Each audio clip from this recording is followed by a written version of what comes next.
Most people think that it takes years of school and thousands of dollars to get your real estate license, but that's actually not true.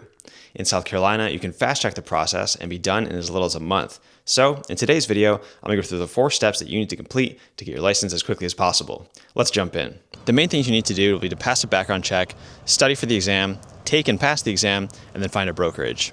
Now, it's possible to do all that in as little as a month, but realistically, it's probably going to take you a couple months, and that's more typical.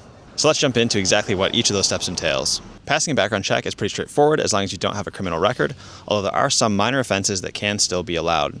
You'll actually need to get your fingerprints taken for this, just like in the movies, so that's kind of fun.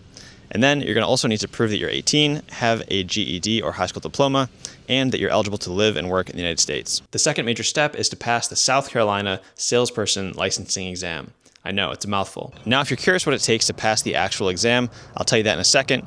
But first, let's talk about what the courses are that you need to study before you're eligible to actually take the test. You're going to need to complete 90 hours of study across 2 different course modules. The first course is 60 hours and covers basics like financing, real estate law, and property ownership. The second course is 30 hours and is more advanced, covering ethics, agency laws, and transactions. Once you've completed both of those modules, you're ready to sit for the actual exam, which will be administered by a company called PSI. The score you need for that is, drum roll, only 70% to pass. Definitely not impossible, but study up because it can be difficult and some people end up taking the test several times.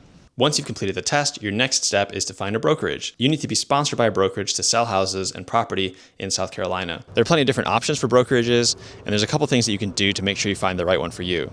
First off is to find a high-performing brokerage, and you can do this by seeing which brokerages show up most commonly when you look at recently sold houses on Zillow or on the local MLS listing site. You'll also want to get a sense for what kind of training and shadowing they offer.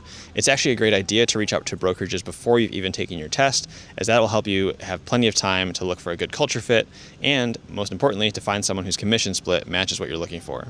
Typically, as a beginner, you're going to find that you'll get about 50-50, but those rates can improve as you get more experience. And that's it. That's an overview of what it takes to get licensed as a real estate agent in South Carolina. If you have any questions, drop them in the comments. Otherwise, head over to colibrirealestate.com to get started on your real estate journey.